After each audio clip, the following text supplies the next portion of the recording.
Sabe, em um mundo que não para de falar de inteligência artificial, de metaverso, de soluções, assim, futuristas, por que que quando a gente olha para um canteiro de obras, os problemas parecem os mesmos de 50 anos atrás? É uma ótima pergunta, a gente vê isso todo dia. Atrasos que já viraram piada, sabe, desperdício de material que chega a ser assustador, orçamentos que são mais uma sugestão do que um limite de verdade. Exato. A gente lê sobre algoritmos que aprendem sozinhos, mas a betoneira continua voltando com concreto endurecido no final do dia. Parece que existem dois mundos paralelos, né? Completamente. O mundo da promessa e o mundo da realidade dura. Hoje, a gente vai mergulhar em um conjunto de materiais que defende uma ideia que soa quase como uma heresia em pleno 2025. A solução para esses problemas crônicos não está na próxima sigla da moda, no próximo software revolucionário. Não mesmo. Está em resolver de uma vez por todas questões que a engenharia já sabe como resolver há décadas. Nossa missão aqui é entender por que planejamento de obras não é futurologia, mas sim a antecipação responsável de conflitos, dolorosamente reais, como recursos limitados e materiais que, literalmente, têm prazo de validade de algumas horas. Uhum. A mensagem que vai guiar nossa conversa é bem direta. O mercado não precisa de mais hype, precisa de menos ilusão e mais engenharia. E essa é uma distinção fundamental. A discussão que a gente vai ter aqui foca em como a verdadeira inovação, nesse contexto, não é pensar fora da caixa. Certo. É, na verdade, parar de fingir que a caixa, com suas restrições físicas, com suas leis da termodinâmica, simplesmente não existe. É sobre reconhecer as regras do jogo antes de tentar vencê-lo. Ok, vamos analisar isso então. Para a gente entender a raiz do problema, uma das fontes usa uma analogia que eu achei fantástica, a do Lego. Ah, essa é ótima. Imagina que planejar uma obra é como montar um castelo de Lego seguindo o manual. O método tradicional, que domina a indústria, conhecido como CPM, ou método do caminho crítico, ele age como uma criança extremamente otimista. Uma criança que acredita em mágica, talvez? Exato. Ela olha a foto do castelo pronto ali no manual e começa a encaixar as peças seguindo a lógica do o mais cedo possível. O plano diz, agora vai um bloco vermelho na torre. Então o cronograma assume que esse bloco vermelho existe e está na mão, pronto para ser encaixado. Mesmo que na vida real a caixa de blocos vermelhos ainda nem tenha chegado da loja. Isso. O plano avança no papel, encaixando peças imaginárias uma depois da outra. O que é fascinante e, ao mesmo tempo, assustador é que essa é a base de como a maioria dos grandes projetos é planejada. O princípio do o mais cedo possível ignora ativamente a disponibilidade de recursos. Ele cria uma sequência de tarefas idealizada, um mundo perfeito onde tudo está disponível o tempo todo. E o resultado? O resultado, como na analogia, é um cronograma que parece lindo e eficiente num software, mas que é absolutamente impossível de executar na mesa da sala ou no canteiro de obras. Você está literalmente baseando todo o seu plano em recursos que não existem. Então a abordagem inteligente que os materiais propõem seria o quê? Montar o Lego de um jeito diferente? Exatamente. Seria a abordagem do construtor experiente, não da criança otimista. Em vez de forçar o desenho do manual a qualquer custo, essa abordagem aceita a realidade. A gente só pode usar as peças que estão fisicamente na mesa. Faz sentido. Se o manual pede um bloco vermelho e você só tem azuis, você não finge que tem o vermelho. Você tem duas opções. Ou você para aquela parte e monta outra para a qual tem peças, ou você espera a entrega dos blocos vermelhos. A montagem é reorganizada em tempo real com base no que é. Bom, no que é possível. Ou seja, a sequência da montagem deixa de ser ditada pelo manual idealizado e passa a ser governada pela disponibilidade real das peças. Perfeito. O castelo talvez cresça mais devagar no início, o cronograma no papel parece menos agressivo, mas ele cresce de verdade, sem interrupções, sem frustração. A grande sacada não é ter mais Lego, é usar a perspicácia para transformar a limitação na regra do jogo. E no fim das contas... No final, o castelo fica de pé não porque o plano era bonito, mas porque a inteligência, a engenharia de verdade substituiu a ilusão.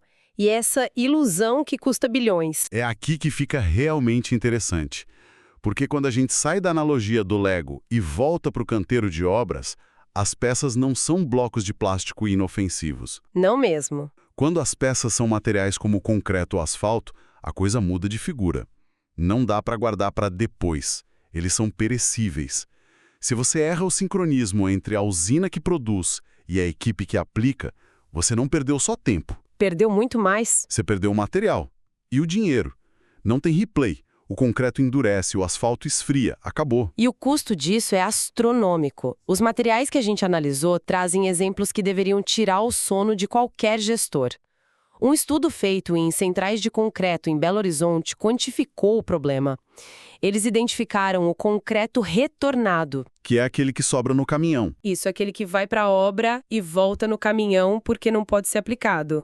Identificaram isso e a lama residual como fontes de custo altíssimo e um pesadelo ambiental. E isso não é um problema local, uma particularidade de uma cidade, né? De jeito nenhum. As fontes mostram que é um padrão global. Um relatório do Conselho Empresarial Mundial para o Desenvolvimento Sustentável, o WBCSD, trata o concreto retornado como uma dor de cabeça crônica e caríssima para a indústria no mundo todo. Nossa. A gente vê até uma gigante como a construtora japonesa Kajima, uma referência em eficiência, tendo que criar um sistema interno de desperdício zero, porque a sobra de material na obra estava simplesmente cara demais para ser ignorada. É um vazamento de dinheiro constante. E o vazamento continua. Em Uberaba, Minas Gerais, foi registrado descarte irregular de toneladas de massa asfáltica perto de um córrego. Pensa no processo. Exato. O material foi produzido, consumindo energia e matéria-prima, foi transportado, queimando combustível, chegou na obra e não pôde ser usado. Virou lixo tóxico. E em Santa Maria, no Rio Grande do Sul, a situação foi ainda mais dramática. Uma falha na usinagem do asfalto obrigou a equipe a remover e descartar a camada que tinha acabado de ser aplicada. É uma perda dupla. Perde-se o material e todo o trabalho de aplicação. É o cúmulo da ineficiência. Se a gente conecta esses pontos todos, o que emerge não é uma coleção de acidentes ou de azar. Parece um sintoma de algo muito maior. Sem dúvida. Esses casos não são acidentes. São as consequências inevitáveis de uma falha sistêmica de sincronização. O problema não está na qualidade do concreto ou do asfalto. O problema está no plano. O problema está na incapacidade dos métodos de planejamento tradicionais de lidar com a realidade física. O plano, seguindo a lógica do o mais cedo possível, empurra as atividades para acontecerem todas ao mesmo tempo. A usina, para não ser culpada pelo atraso, produz para atender esse plano otimista. E aí a realidade bate na porta. Aí chove, um equipamento quebra, o trânsito de uma grande cidade atrasa a entrega em 1 hora, e aquele material que tem uma vida útil de poucas horas vira um entulho caro. Ok, a gente entendeu o problema. O plano no papel é uma fantasia que gera prejuízo no mundo real. Mas como se resolve isso na prática? Não dá para simplesmente dizer para o software, seja mais realista, dá? Como se força um cronograma a obedecer às leis da física? Não dá para pedir bom senso para a máquina. E essa é a beleza da solução que as fontes trazem. Ela não tenta ensinar algo subjetivo. Em vez disso, ela cria uma regra dura, uma restrição matemática que o software não pode ignorar. Uma regra. Eles basicamente inventaram um fiscal virtual para o canteiro de obras. Um personagem que, nos documentos, eles batizaram de forma genial como Zé do Concreto. Zé do Concreto, adorei. Quem é ele? O Zé do Concreto é um recurso artificial que você cria dentro do software de planejamento. Ele tem custo zero para não bagunçar a parte financeira do projeto. A função dele é uma só: representar a capacidade real de produção diária da sua usina de concreto. Entendi. Como uma conta corrente? Exatamente. A usina, ao produzir 1 metro cúbico de concreto, faz um depósito na conta do Zé. E as frentes de obra, para poderem executar uma concretagem, precisam fazer um saque. O software só autoriza a tarefa se houver saldo positivo na conta. Simples assim. Então, se o plano otimista manda concretar 3 lajes no mesmo dia, exigindo 300 metros cúbicos, mas a usina só produz 150, o Zé do Concreto barra a operação? Ele diz, saldo insuficiente. Exatamente.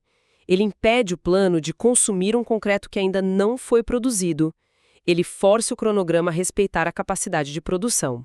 E os gráficos que temos aqui, que descrevem o antes e o depois, mostram o impacto brutal dessa fiscalização. Vamos escrever isso. Primeiro, vamos imaginar o cronograma antes do Zé, o plano CPM otimista. O gráfico gigante, aquele com as barrinhas de duração, mostra o que a gente falou. Várias atividades de concretagem começando ao mesmo tempo, sobrepostas. É o mais cedo possível em sua glória máxima.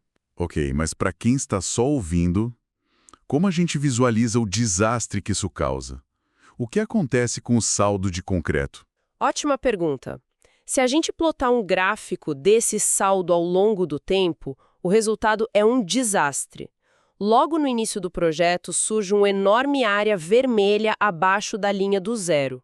Um saldo negativo. Um saldo negativo gigante. Imagina o seguinte: na segunda-feira, o plano diz que você precisa de 100 metros cúbicos de concreto para 3 frentes diferentes. Mas a sua usina só consegue produzir 50. Essa área vermelha no gráfico é o fantasma dos 50 que faltam. O plano está dizendo, construa, mas a realidade está dizendo, com quê? É o cronograma emitindo um cheque sem fundo. Exato. É um cheque que o canteiro de obras não tem como pagar.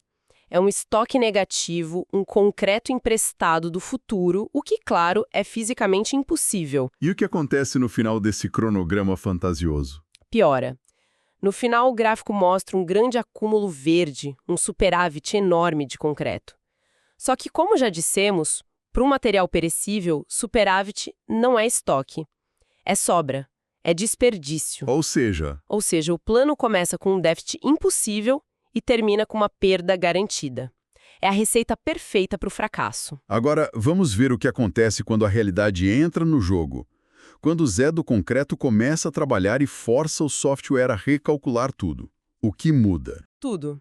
A imagem do cronograma se transforma. No novo gráfico gigante, as atividades de concretagem não estão mais sobrepostas. Elas agora estão elegantemente espaçadas no tempo, como carros numa avenida fluindo sem congestionamento. É importante notar que as tarefas não foram esticadas, né? A duração delas é a mesma. Perfeito. Elas foram deslocadas. O software foi forçado a fazer uma tarefa e esperar a outra terminar, para que a usina tivesse tempo de produzir o concreto necessário. E o gráfico de saldo? Aquele cheque sem fundo? A mágica acontece aí. A área vermelha desaparece completamente. O saldo de concreto nunca fica negativo. O plano parou de usar material fantasma, ele se tornou fisicamente viável, ele se tornou honesto. Mas essa honestidade tem um preço, imagino. E isso levanta a questão mais importante e, muitas vezes, a mais difícil de aceitar. A consequência crucial de ser honesto com a física é que o prazo final do projeto, no papel, aumenta. No exemplo dos documentos, o término que era previsto para 26 de janeiro, no plano otimista e fantasioso, é empurrado para 21 de fevereiro, no plano realista. Espere um pouco. O prazo aumentou em quase um mês. De 26 de janeiro para 21 de fevereiro. Se eu sou o cliente ou o diretor da empresa, eu olho para isso e digo, seu plano é pior, é mais lento. O outro era melhor. Como se defende essa ideia? Essa é a reação mais comum e o cerne de toda a discussão. É aqui que a engenharia precisa vencer a ilusão e a política corporativa. A resposta honesta é: o plano original não ia terminar em janeiro. Aquela data era uma ficção. Era uma mentira contada por um software que não entende de física.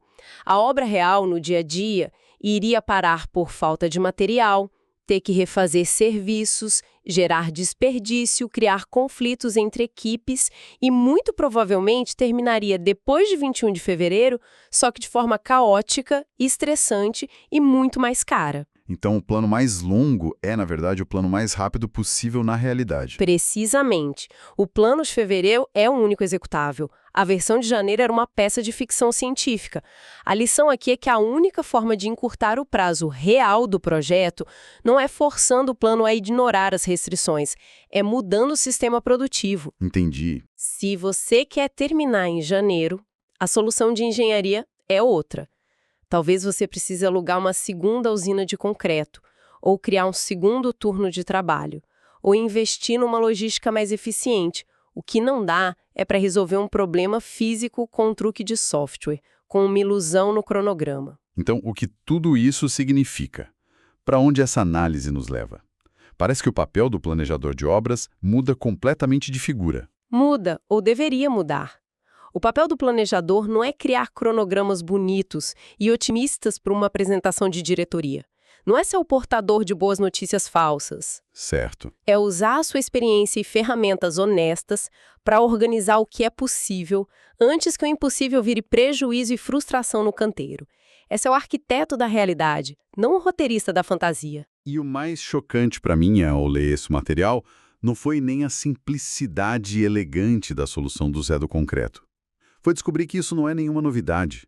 As fontes deixam claro que ferramentas capazes de fazer esse tipo de balanceamento de recursos, de forçar o respeito às leis da física, como o software Spider Project, por exemplo, existem desde os anos 90. Desde 1994, para ser exata. Desde 1994. Isso é impressionante. E esse é o ponto que transforma uma discussão técnica em uma crítica cultural da indústria. Se a tecnologia para resolver isso existe há 30 anos, o problema nunca foi a falta de ferramentas. O problema é uma mentalidade de planejamento que, por conveniência, por pressão comercial ou por pura inércia, prefere trabalhar com a ilusão. Prefere o cronograma que agrada na reunião. Prefere o cronograma otimista que agrada na reunião, mesmo sabendo que ele vai se despedaçar no primeiro dia de obra. Por isso, a mensagem central que a gente mencionou no início se reafirma com uma força tremenda no final. O mercado não precisa de mais hype. Precisa de menos ilusão e mais engenharia. Precisa de honestidade intelectual aplicada ao planejamento. Exatamente. E isso nos deixa com uma reflexão final. Uma pergunta para levar para casa. Se um cronograma que ignora as restrições físicas da produção e a perecibilidade dos materiais é, na sua essência, uma peça de ficção, quantas decisões de investimento de bilhões de dólares, quantas contratações de milhares de pessoas e quantos compromissos comerciais firmados com clientes estão sendo tomados todos os dias em todo o mundo com base em histórias de fantasia?